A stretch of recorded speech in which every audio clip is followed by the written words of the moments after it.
اب تو چار چار جوان گھر کے اندر بیٹھے ہیں، بی اے تعلیم والا گھر کے اندر بیٹھا ہے، میٹرک کی تیاری کرنے والا گھر کے اندر بیٹھا ہے، بات سبزی ترکاری کی ہوتی، بات کپڑے لتے کی ہوتی تو میرے عزیزوں فوراً کہتے اما جا تو جا کے لے آ، ابے نو کہہ دے اما نو جا کے لے آ۔ اور لوگوں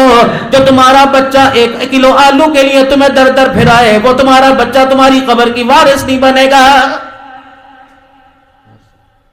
جاؤ اپنے گھروں کے اندر بیٹھ کے سوچو ہم نے کیا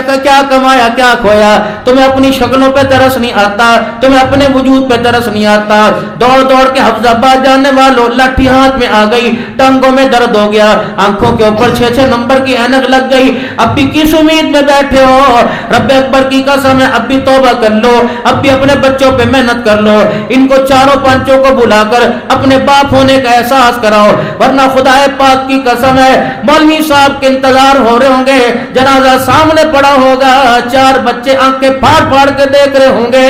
ان میں سے کوئی بھی تیری منجی کو کندھا دینے کے لیے اور تیرے جنازے کے پیچھے کھڑے ہو کے تیرا جنازہ پڑھانے کو تیار نہیں۔ کیا ہوا؟ مکانوں کے وارث بنا لیے، دکانوں کے وارث بنا لیے، کاروبار کے آپ نے میں نے وارث بنا لیے، آپ انہیں نہ بنا کے جاؤ، عدالت زندہ باد ہے، تیرے مرنے کے چوتھے دن کاغذ لے کے چلے جائیں گے، تیرا شناختی کارڈ لے کے چلے جائیں گے، عدالتوں کے اندر جا کے زبردستی وارث بن جائیں گے، چچے تائے کے حصے نکل آئیں گے، دادے کی اولاد نانے کی اولاد میں سے حصے نکل آئیں گے، رب اکبر کی قسم ہے زمین کا چپا چپا اپنے نام کرا لیں گے،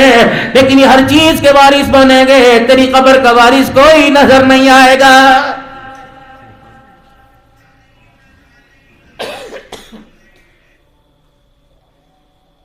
آج میرے عزیزو اللہ غنی پورا میں ڈھنگرا والی کا قبرستان بھرا پڑا ہے، کتنے تیرے باپ دادے تائے چاچے ماسیاں دنیا سے چلی گئی، قسم اٹھا کے بتا 1 فرلانگ کے فاصلے پہ قبرستان ہے، تجھے بازار کا رستہ نظر آیا، تجھے دکان کا رستہ نظر آیا، تجھے اپنے اسکول ماسٹر ہونے کا رستہ نظر آیا، تجھے کلینک دوائیوں کی دکانوں کا رستہ نظر آیا، ہائے بد نصیبی نہیں رستہ نظر آیا تو قبرستان کا نظر نہ آیا، یار کی بیٹھک نظر آئی، ماں کی قبر نظر نہ آئی، دوست کا دروازہ ڈیرا نظر آیا، ابے کی قبر نظر نہ آئی۔ اور میرے محترم دوستوں بزرگوں، اگر تمہیں پورا سال ماں باپ کی قبر پہ جانے کا موقع نہیں ملتا